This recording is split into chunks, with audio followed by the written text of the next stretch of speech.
நம்ம white pasta செய்ய போகிறோம். அதுக்கு இப்போ ஒரு டம்ளரில் நம்ம பாஸ்தா போட்டுக்கிறோம். கொஞ்சம் உப்பு,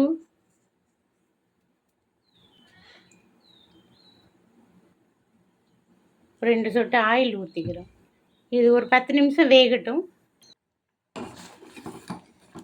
இப்போ வெந்துருச்சு. இதை நம்ம வடிகட்டி வச்சிடலாம்.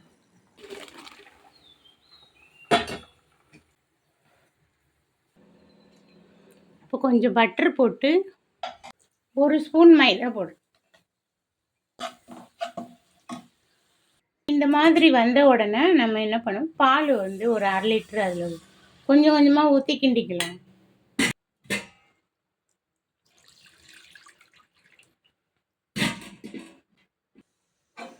பால் ஊற்றி நம்ம ஒரு 10 நிமிஷம் இந்த மாதிரி கட்டி இல்லாமல் நல்லா கிண்டி விட்டுக்கலாம்.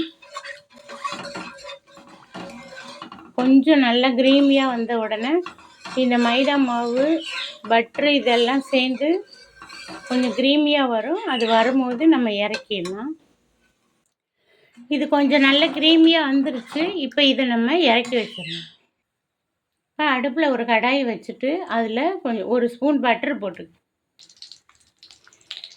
பட்டர் நல்லா மெல்ட் ஆனதுக்கப்புறம் இதில் ஒரு 7 பல்லு பூண்டு இது நம்ம பொடியாக நறுக்கி வச்சு இதை ஃப்ரை பண்ணிக்கலாம். இந்த பட்டரும் இந்த பூண்டும் இந்த பாஸ்தாவுக்கு நல்ல ஒரு மணமும் நல்ல டேஸ்ட்டும் கொடுக்கும். பூண்டு வெந்துருச்சு. இது கூட நம்ம வெட்டி வச்ச 3 வெங்காயத்தை சேர்த்துக்கலாம்.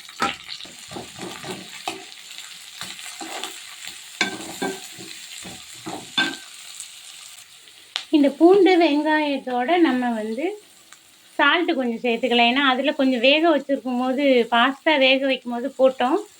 இப்போ கொஞ்சம் போட்டு நம்ம நல்லா கிளறி விட்டு ஒன்றா சேர்த்துக்கலாம். இது கூட சில்லி ஃப்ளேக்ஸ் கொஞ்சம், ஒரிகானோ கொஞ்சம் போட்டு நல்லா கிளறி விட்டுக்கலாம்.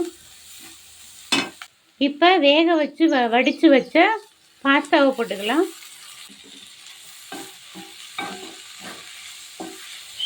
போட்டு நல்லா கிளறி விட்டுட்டு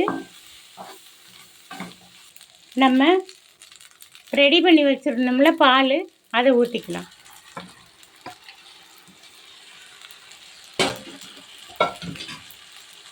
ஊற்றிட்டு நல்லா கிளறி விட்டுடலாம்.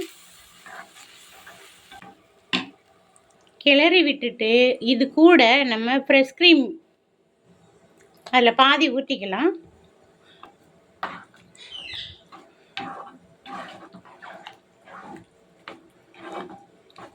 ஊற்றிட்டு ஒரு 2 ஸ்லைஸு சீஸ் வச்சிடலாம்.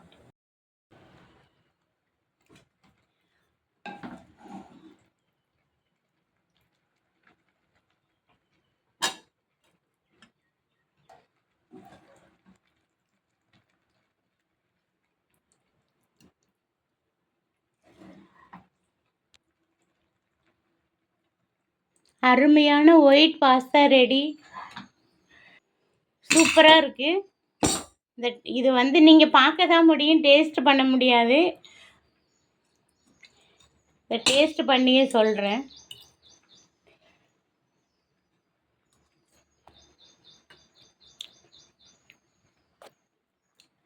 இந்த பாலோட சுவை, இந்த மைதா மாவு பட்ரு அது சேர்ந்து அதோட அரோமா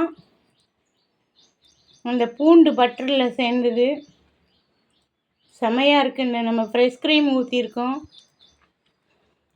லாஸ்ட்டாக வந்து சீஸ் போட்டிருக்கோம். அவ்வளோ டேஸ்ட்டாக அவ்வளோ சூப்பராக இருக்குது. இதே மாதிரி நீங்களும் செஞ்சு பாருங்கள்.